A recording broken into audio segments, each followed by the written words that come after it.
Buongiorno, come direbbe buon Guido Meda. Infatti sono le 8:45 e sono per strada per andare verso l'Afficat Indoor, sede della prima gara in assoluto del trofeo Play Card Veneto. Che dire, emozionato è dir poco, perché è la mia prima gara in un campionato.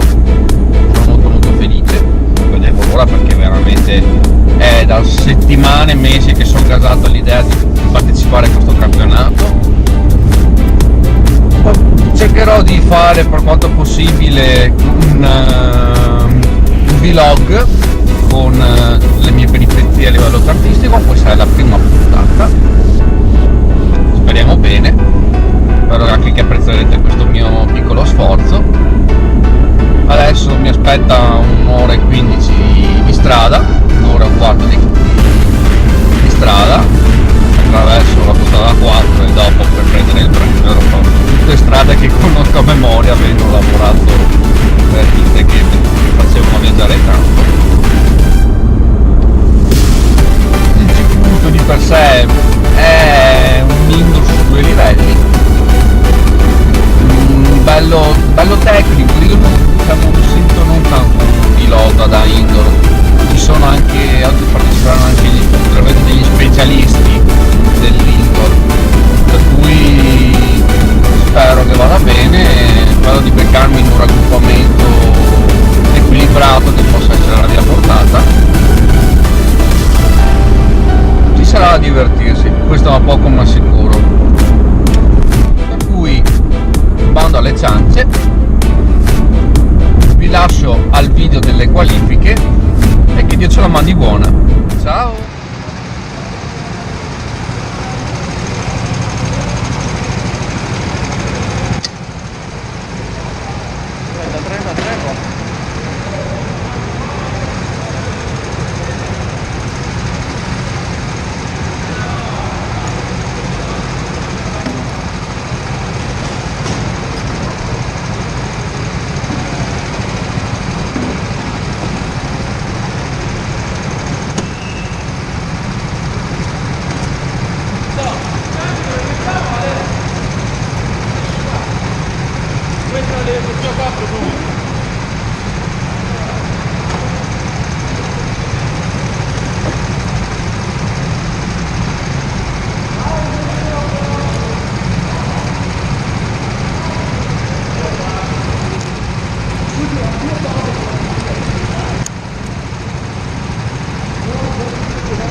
l'ho combinata grossa.